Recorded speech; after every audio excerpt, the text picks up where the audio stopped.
Hi guys and welcome back to my channel. I hope you're well. First of all, I just want to apologise, one, for not putting up a video in so long. I've just been so busy with different aspects of my life.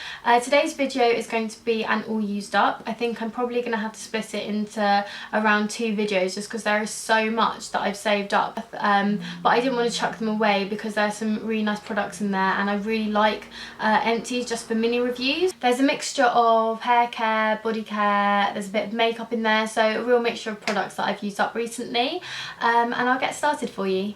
So the first thing is something that I actually mentioned in my February favourites, and it's the Garnier Micellar Water. So I won't go into too much detail because I have already spoken about this at length in that video.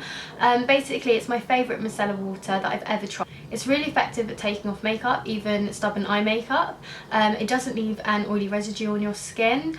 It's very fresh and light and you get loads in the bottle for the price. It's definitely under £5, so it's really good value for money and it's just an all-round really nice product. So if you haven't really felt like you've got on with micellar waters or you're just looking for a change, then I definitely recommend this one for you. Next up are 2 body scrubs from The Body Shop. I really like The Body Shop at the moment. They've got some really good things. And the first is kind of a representation. It's a really grubby lid that's been in the shower, but it's the Grapefruit Body Scrub and I really liked this one. It was very scrubby, if that makes sense. So there's lots of bits in it.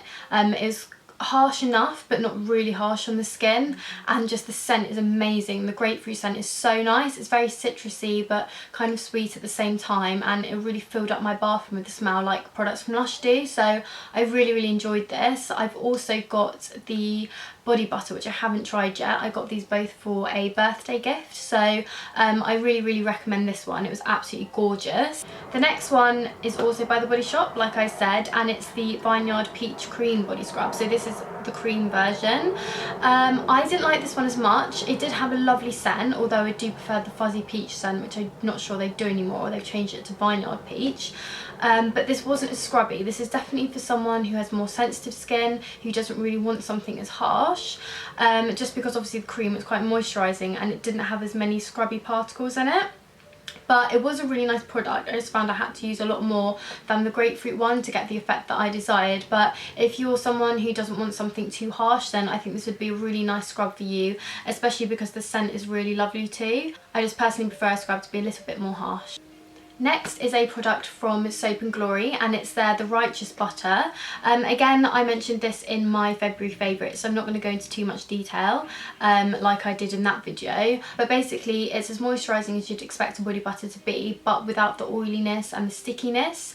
It sinks in within around 2 to 3 minutes, meaning you can use it in the morning and get dressed basically straight away. The scent is lovely and it's just a really nice all-round product. Not something that I think I would have picked up myself, although I do love Soap & Glory products, but I would definitely repurchase this. You can see that I've basically scraped as much as I possibly could out of the bottom of this tub, and it lasted me absolutely ages as well. The scent is the pink scent, which is really strong. You can still smell it in here actually. So it's still very strong, but on the skin it's not too overpowering, so that's another aspect that I really liked of it. So if you're not really converted to body butters, this is probably a good one for you to try, especially in the summer months. It won't be too heavy on your skin as well. Next up is a Batiste dry shampoo. I won't go into too much detail again just because I always mention these. I really like dry shampoo just for refreshing my hair in between washes, and I've never really strayed from Batiste just because I think it's good value for money, and it does the job for me really well. Next is a candle and it's by Yankee Candle and it's their Christmas Rose. The one thing which can always be about Yankee Candles is I always seem to have bits left over, some of the wax, so I might put this into the freezer to pop out the wax and then melt it in a waxed heart burner. But this was a really nice scent. It was obviously rose but not overpowering. I don't know why they call it Christmas Rose because it didn't really remind me of Christmas, but I got this as a gift and I really enjoyed it. So I love Yankee Candles and this was nice. It just wasn't one of my favourites.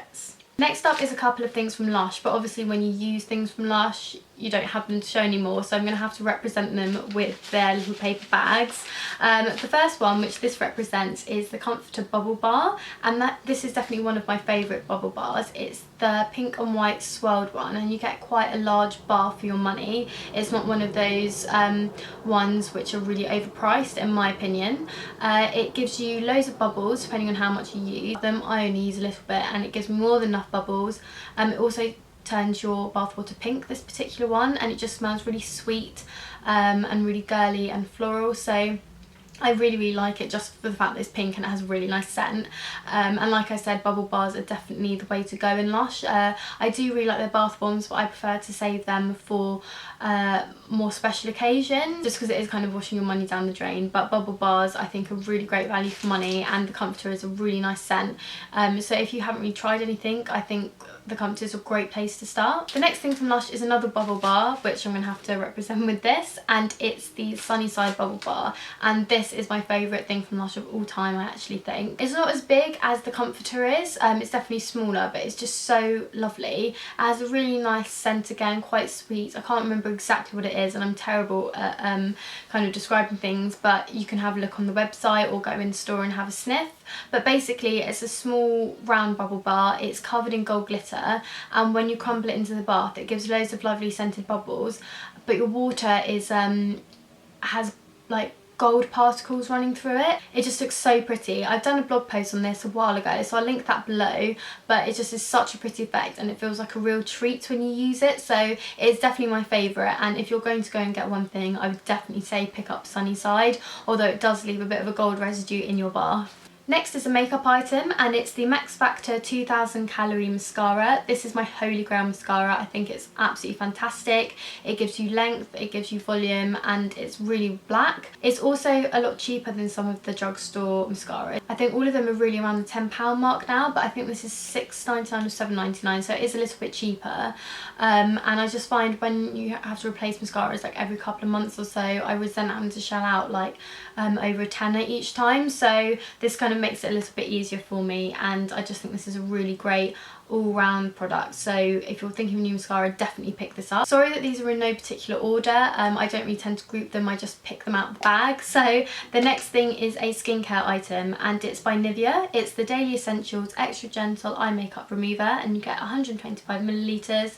This lasts me absolutely ages, considering I didn't think it was very good and I was using a lot to get off my makeup. I didn't find, it definitely wasn't greasy, it was quite fresh, but I didn't find it removed eye makeup very well at all. I was always left with smudges under my eyes. I think the reason I got this was because it was like on sale or special promotion at Boots. I wouldn't normally pick this up, but I think I just wanted to try something different. I definitely wouldn't pick it up again. It's good for sensitive skin, just because obviously it isn't harsh or anything, but I personally didn't think it was that effective and I wouldn't repurchase it. Next is Liz Earle Cleanse and Polish Hot Cloth Cleanser, and I'm obsessed with this stuff. I've done a blog post on it ages ago, so I'll link that below for you.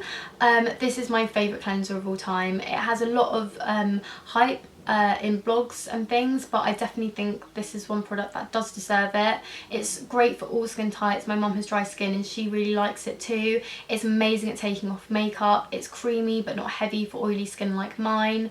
My skin actually breaks out less when I use it. Like, it's a lot calmer, a lot clearer. Like I said, really good at taking off makeup. It's just a really nice kind of all-round product. I've actually just picked up a new bottle of this because I'm currently using the Superdrug Radiance Hot Cloth Cleanser, but just nothing seems to really live up to it for me like this does. So definitely one to get if you haven't tried it before. The last product for this video is the Origins Zero Oil Deep Pore Cleanser with saw palmetto and mint. And I really enjoyed this cleanser. I prefer to use a kind of gel cleanser in the mornings just because it refreshes my face. I don't like something like a cream which I used to take off my makeup with.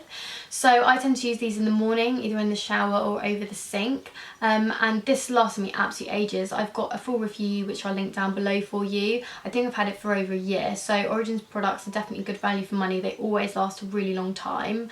I also really like the packaging. I think the colour is quite cool. The only thing that happened was, you can see I've had to cut off the edge here because because the little spike which stops product coming out here snapped off, so that was really annoying. But apart from that, it's really nice. It doesn't smell the nicest of products, to be honest, but it was really effective. It definitely balanced my skin more. I definitely have less oil production from using this. My blemishes weren't as often, so this was a really nice all-round product. It does foam a little bit, which I know isn't the greatest, but it's not, it doesn't foam a lot, and I didn't think it stripped my skin or anything like that. I definitely didn't feel like I had to put on a lot of moisturiser afterwards. It also has salicylic acid in it, which helps to clear your pores, eliminate excess oil and reduce shine. So I did still have to blot, but nowhere near as much. It wasn't as oily as it used to be, and like I said, if you have blemishes and things, salicylic acid is very good for that, and you only have to use a little bit, so it lasts you ages. So if you have similar skin to mine, which is oily combination, you are prone to a few blemishes, not acne or anything like that, but just 1 or 2 blemishes, then I think you should definitely give this a go. Origins is a little bit more on the pricey side, but I think their skincare is incredible. It definitely lives up to the amount of money that you have to pay, so definitely check this one out, and I will repurchase once I've finished the many face washes I have in my stash. So I'm going to leave it there for this video. I'll carry on in a second part with the rest of the stuff. Like I said, I have a lot of products to get through. Also, this is a new background, so obviously I've moved, so let me know what you think. This is actually my bedroom. I'm hoping to film in the spare bedroom once it's sorted. We still have boxes and things in there, so I think it's going to take a while to get sorted, but I really hope you enjoyed the video. Please let me know any feedback you have. Like and subscribe if you enjoyed it, and I'll see you in my next one. Thank you so much. Bye!